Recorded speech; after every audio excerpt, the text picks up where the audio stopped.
రాష్ట్రంలో త్వరలో job calendar ప్రకటిస్తామని ఉగాది రోజు ట్విట్టర్ వేదికగా ప్రకటించినటువంటి మంత్రి నారా లోకేష్ రాష్ట్ర ప్రభుత్వం రాష్ట్రంలో గ్రూప్ 1, గ్రూప్ 2 సాధారణ ఉద్యోగాలకు వయోపరిమితి 47 సంవత్సరాలుగా పెంచాలని rights for youth and students forum RYSF రాష్ట్ర అధ్యక్షులు పరుచూరి రాజేంద్రబాబు కోరారు.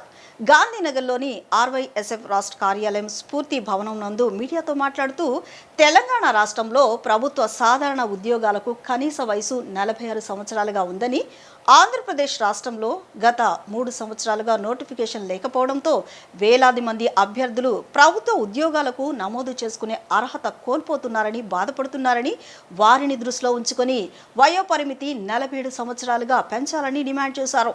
నోటిఫికేషన్లు సకాలంలో రాక మరోపక్క వయోపరిమితి పెరిగిపోతూ నోటిఫికేషన్లు వెలువడిన కోర్టు కేసుల పేరుతో, ఇతర సమస్యల పేరుతో కోచింగ్ సెంటర్లో మగ్గిపోవాల్సి వస్తుందని అభ్యర్థులు ఆందోళన చెందుతున్నారని ఆవేదన వ్యక్తం చేశారు. పరుచూరి రాజేంద్రబాబు RYSF రాష్ట్ర అధ్యక్షులు. గ్రూప్ 1, గ్రూప్ 2 అదేవిధంగా సాధారణ ప్రభుత్వ పరీక్షలకు సంబంధించినటువంటి అభ్యర్థులకు వయోపరిమితి 47 సంవత్సరాలకు పెంచవలసిందిగా rights for youth and students forum RYSF గా రాష్ట్ర ప్రభుత్వాన్ని కోరుతా ఉన్నాం. ఎందుకంటే ఓ పక్కన ఉన్నటువంటి తెలంగాణ రాష్ట్రంలో 46 సంవత్సరాలకి వయోపరిమితిని పెంచడం జరిగింది. ఆంధ్రప్రదేశ్ రాష్ట్రంలో గత 3 సంవత్సరాలు 4 సంవత్సరాల నుండి నోటిఫికేషన్స్ లేక నిరుద్యోగులు వయోపరిమితి పెరిగిపోతా ఉంది.